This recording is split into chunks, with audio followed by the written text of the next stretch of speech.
America నుండి ఇండియాకి డబ్బులు పంపాలంటే ఇప్పటికీ ఆ పాత పద్ధతులేనా? అందుకే వచ్చేసింది మై పర్సు. Download now.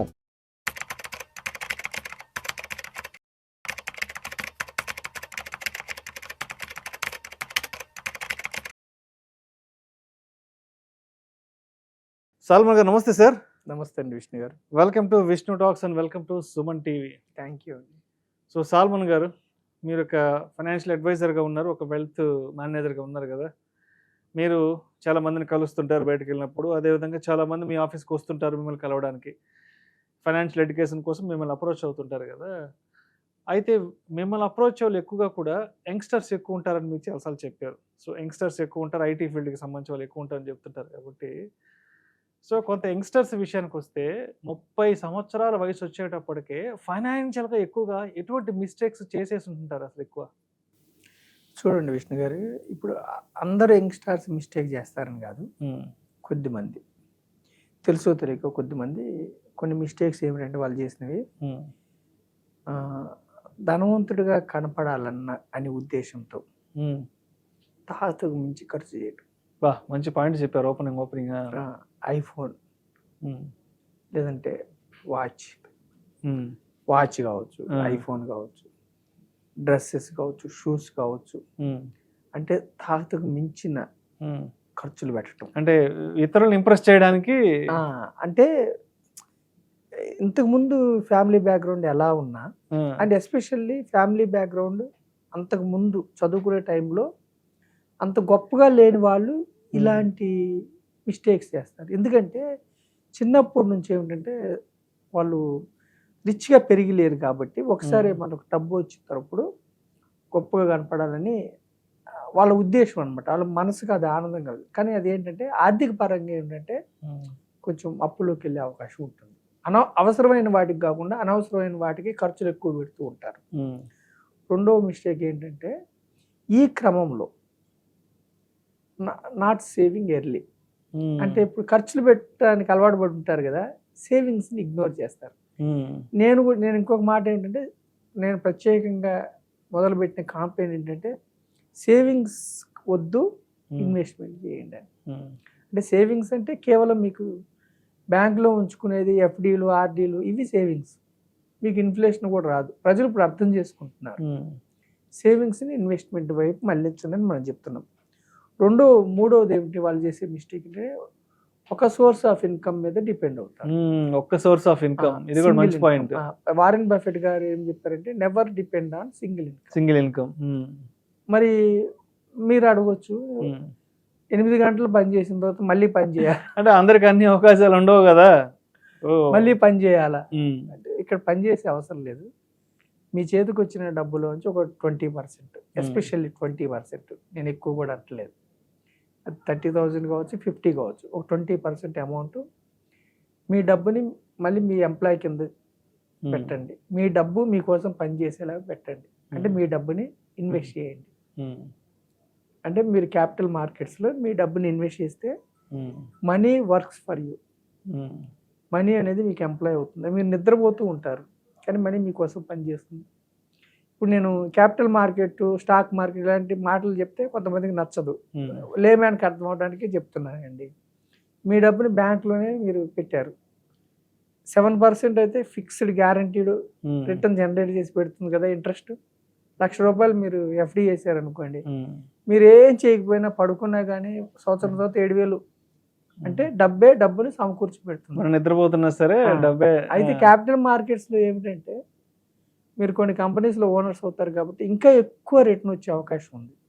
మీరు అడగవచ్చు, కాకపోతే మీలాంటి పెద్దలు లాస్ట్ 2 years నుంచి ఏమి రిటర్న్ లేదు కదా అని అడగచ్చు.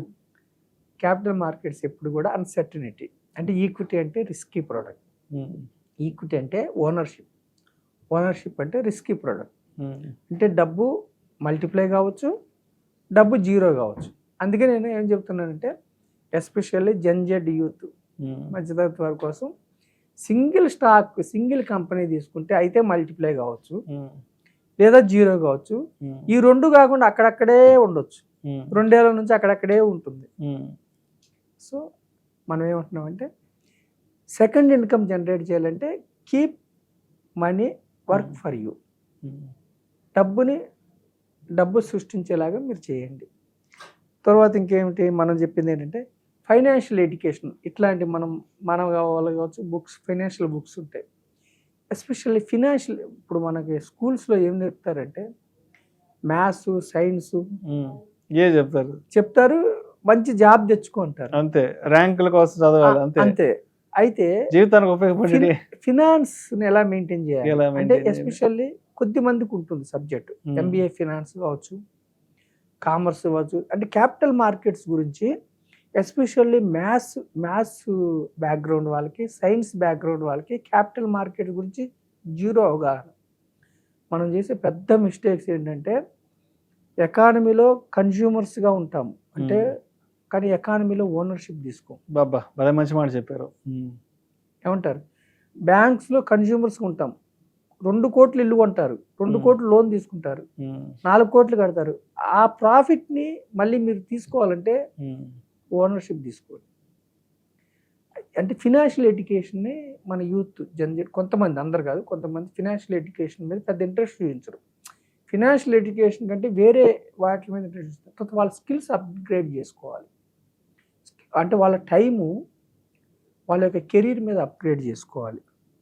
ఇవన్నీ వాళ్ళు చేస్తున్న మిస్టేక్స్ ఏమిటంటే, ఎస్పెషల్లీ నేను గమనించింది ఏమిటంటే అండి విష్ణు గారు, ఈరోజు డబ్బు వస్తుందా, ఈరోజు ఖర్చు పెట్టామా, ఇది యాక్చువల్గా ఇది పూర్ మైండ్ సెట్.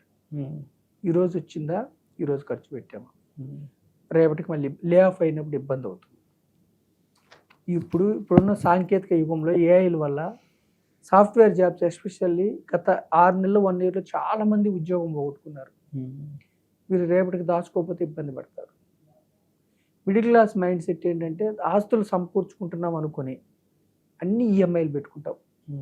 నెక్స్ట్ వచ్చే శాలరీకి కూడా ఈఎంఐ పెట్టుకుంటాం. మనం పెరిగే శాలరీకి కూడా పెట్టుకుంటాం. ఇల్లు ఈఎంఐలో కొంటాం, కారు ఈఎంఐలో కొంటాం, ఇంట్లో ఉన్న సోఫాలు ఈఎంఐలో కొంటాం, ఫర్నిచర్, ప్రతిదీ జీవితమే ఈఎంఐ అయిపోయింది భారతదేశం. అంటే ఈఎంఐ యాక్చువల్గా దేశ ఎకానమీకి మంచిదే, బ్యాంకింగ్ వ్యవస్థకు మంచిదే, బ్యాంకింగ్ స్టాక్స్ కొన్న వాళ్ళకి మంచిదే. ఎవరికి ఇబ్బంది అంటే ఇండివిజువల్స్, మనకి కూడా ఇబ్బంది కాదు, మనం కూడా ఎంజాయ్ చేస్తాం. కానీ ప్యారలల్గా ఈఎంఐలు పెట్టుకోండి. ఇన్వెస్ట్మెంట్ కూడా మీకు లేకపోతే, అంటే మీరు వచ్చే శాలరీలో 50% అట్లీస్ట్ ఈఎంఐలకి ఆపి ఒక 20% అంటే మీరు ఇన్వెస్ట్మెంట్ చేసుకోకపోతే తర్వాత ఏమవుతుందంటే ఒక 10-15 years వెనక్కి చూస్తే, అంటే ఈ యొక్క రన్నింగ్ రేస్లో, ఈ యొక్క జీవన పోరాటం వెంటనే మ్యారేజ్ అవుతుంది, పిల్లలు పుడతారు, పిల్లల చదువులు ఇవన్నీ చూసుకున్న తర్వాత పిల్లలకు ప్రయోజనం అయిన తర్వాత మీకేం ఉండదు, మీ రిటైర్మెంట్కి ఏముండదు. వెనక్కి తిరిగి చూస్తే మళ్ళీ మీరు పిల్లల్ని అడగాల్సి వస్తుంది. 20 ఏళ్ళు 25 ఏళ్ళు ఉద్యోగం చేసిన తర్వాత మళ్ళీ పిల్లల్ని అడగాలంటే ఎంత ఇబ్బంది. కొడుకు ఇవ్వచ్చు కానీ కోడలు ఇష్టపడపోవచ్చు, లేదు కోడలు కొడుకు కూడా ఇస్తారు కానీ మీకు అభిమానం అడ్డు రావచ్చు. వాళ్ళు కొంతవరకు సపోర్ట్ చేయగలరు. అంటే మన కోసం మనం ఇన్వెస్ట్ చేయాలి. ఇన్వెస్ట్మెంట్ ఎక్కడ చేయాలంటే ఈ క్రమంలో జనరేట్కి నేను చెప్పేది ఏమిటంటే, చాలా అన్రెగ్యులేటెడ్ ఉన్నాయి. క్రిప్టోలు మన దేశంలో అన్రెగ్యులేటెడ్, లక్షలు పోగొట్టుకుంటున్నారండి తెలియక. పాంజీ స్కీమ్స్ అంటే ఇంకొక మిస్టేక్ ఏమిటంటే, యూత్ చేసే పెద్ద మిస్టేకు, మనం ఇన్వెస్ట్మెంట్ లాంగ్ టర్మ్ చెప్తున్నాం 10-15 years. షార్ట్ పీరియడ్లో ఎక్కువ డబ్బు రావాలని, షార్ట్ పీరియడ్లో ఎట్లా ధనవంతులు అవ్వాలని ఎతుకుతారు. ఈ క్రమంలో ట్రేడింగ్లో దెబ్బతింటున్నారు. పాంజీ స్కీమ్స్ అంటే 1,05,000 చూపి వాడు ఎలా ఇస్తాడంటే మన డబ్బుల్లోంచి ఇస్తాడు 6 నెలలు. మనం 6 నెలల తర్వాత ఏమవుతుందంటే మనకి ఇస్తున్నాడు కరెక్ట్, కానీ మనం ఇంకొక 10 మందిని జాయిన్ చేస్తాము. మనం 1,00,000 పెట్టే దగ్గర 50 లక్షలు పెడతాము. 10 మంది కమిషన్ ఇస్తాను, 10 మందిని జాయిన్ చేస్తాం, మన దగ్గర నుంచి ఇస్తాడు. ఓకేనండి. ఇది కాకుండా బెట్టింగ్ యాప్స్ వల్ల సూసైడ్ చేసుకున్న వాళ్ళు ఎంతో మంది ఉన్నారు. రమ్మీలు, లేదంటే పేకాట, గుర్ర పందాలు, ఇలాంటివన్నీ అవాయిడ్ చేయండి. తర్వాత ఇంకొక పెద్ద మిస్టేక్ ఏంటంటే, ఇన్వెస్ట్మెంట్స్ అని అన్నోన్స్ నుంచి కాల్స్ వస్తూ వాళ్ళు కృత్రిమంగా మీకు యాప్ ఇచ్చి మీరు 1,00,000 పెడితే 20,000 పెరిగిందని చెప్పి 20% 30% పెరిగిందని చెప్పి ఫస్ట్ మీకు వెనక్కి తీసుకోవడానికి అవకాశం ఇచ్చి తర్వాత పెద్ద మొత్తంలో ఫ్రాడ్ చేస్తున్నారు. సో ఇవన్నీ అవాయిడ్ చేసుకోండి. సో ఇన్వెస్ట్మెంట్ ఎర్లీగా చేసుకోండి. జెడ్ యూత్ వీళ్ళు చేసే మిస్టేక్ ఏంటంటే ఇన్వెస్ట్మెంట్ దూరంగా ఉంటారు. వాళ్ళ యొక్క స్కిల్స్కి అప్గ్రేడ్ చేసుకోండి. సెకండ్ ఇన్కమ్ మీరు క్రియేట్ చేసుకోకపోతే ఇబ్బంది పడుతుంది. సో నేనేమంటున్నానంటే వైజ్గా మీరు క్యాపిటల్ మార్కెట్స్లో Indian economy is the 4th or 5th largest economy in the world. Next మనం ఒక 25 yearsలో వికసిత భారత్ మ్యానుఫ్యాక్చరింగ్ హబ్గా మారిపోతున్నాం. మన గవర్నమెంట్ క్యాపెక్స్ ఇన్ఫ్రా మీద కానీ మ్యానుఫ్యాక్చరింగ్ మీద కానీ చక్కగా ఖర్చు పెడుతున్నారు. జిఎస్టీ కలెక్షన్స్ బాగున్నాయి, జీడిపి బాగుంది, యూత్ ప్రపంచంలో 29 years యావరేజ్ యూత్ 60 to 70% ఏ దేశం లేదు. హ్యూమన్ క్యాపిటల్, అద్భుతమైన హ్యూమన్ క్యాపిటల్ మంది. మన యొక్క capital markets, mutual funds AM 20% of the GDP. అంటే జీడిపిలో మనకు ఇప్పుడు పెనట్రేషన్ 20% ఉంది. వేరే అమెరికా చోట్ల అయితే జీడిపి కంటే ఎక్కువ పెనట్రేషన్ ఉంది. ఇంకా డెవలప్ అవడానికి మిక్కిలి స్కోప్ ఉంది. ఈ సమయంలో మీరు ఎకానమీలో కేవలం కన్జ్యూమర్ కూడా ఎకానమీలో ఓనర్గా మారండి. అది కూడా ఒక కంపెనీ 2 కంపెనీలు కాకుండా. నేను ఎస్పెషల్ ఎందుకు చెప్తానంటే 30 కంపెనీలు 50 కంపెనీలు అని ఒక కంపెనీ దెబ్బతింటే కూడా మిగతా కంపెనీలు దెబ్బతిను.